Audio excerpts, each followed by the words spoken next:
Oh, hi! We're being extra fancy this week as shown by the polka dot blouse, the blonde hair, and the red wine in a champagne flute.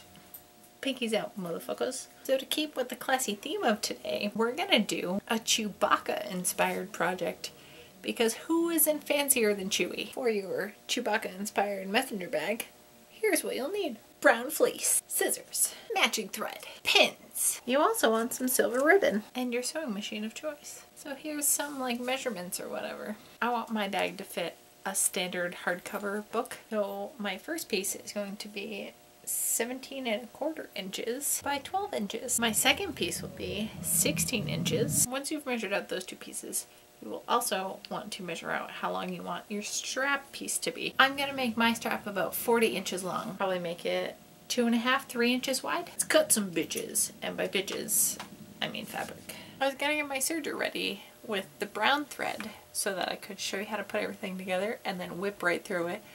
But it turns out the color brown I'm using is closer to the black thread than it is to the brown thread that I spent 3 days looking for this project so that it wouldn't look like shit for when I showed it to you guys. So anyways, let's start constructing this thing. You want the smaller rectangle going the long way horizontally, line the longer rectangle going the longer way vertically. You want to attach one of the edges of the longer piece to the bottom of the smaller piece. But you want to center it, and you should have about 1.5 inches to 1.75 inches extra on either side of this top piece, so it should make like a T, a big fat T right here. You're going to pin those edges right sides together and give those a straight stitch. Now you're going to take this excess flap over here.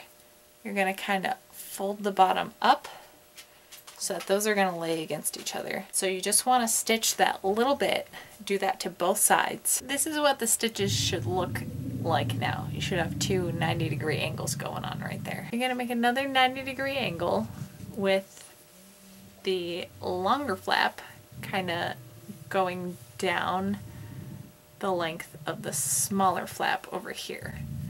So this is going to be the side seam of the bag, and you want to do this on both sides and then just do another straight stitch until you get to the end of the smaller piece. So now you should have an inside out bag shape. So just go ahead and flip that right sides out. So you're going to have this open flap part, and then you're going to have like the mouth of the bag. You want to fold that over at least once, but twice will give it a nicer finish. Hit it with a straight stitch. Things are not going as planned because there have been bobbin issues. Finally been sorted out. Most of the bag has been a little bit destroyed though. So the hems aren't going to be as hemmy as I was hoping. I just kind of hit everything with my serger just to finish the edges. Hopefully yours looks better. I think it still works. Let's get the strap taken care of and get this fucking thing finished. You're going to take that big long piece you cut out and then just fold it in half and sew the right sides together. Well, at least one thing went right. Flip it so the right sides are out. We did it! Oh, that was weird for me and for you. The next step is to make a bunch of slits every inch, every other inch, all the way up one side of your weird tube strap thing. Now we're just going to start weaving the ribbon in and out of these slits. Go ahead and stitch it to one of those little side sections of your bag. I recommend doing a stitch where it's like a little X in a box. We're done! Considering how much shit went wrong with this project, I'm on board with how this came out. And it fits fucking huge books in here. Fucking creative types.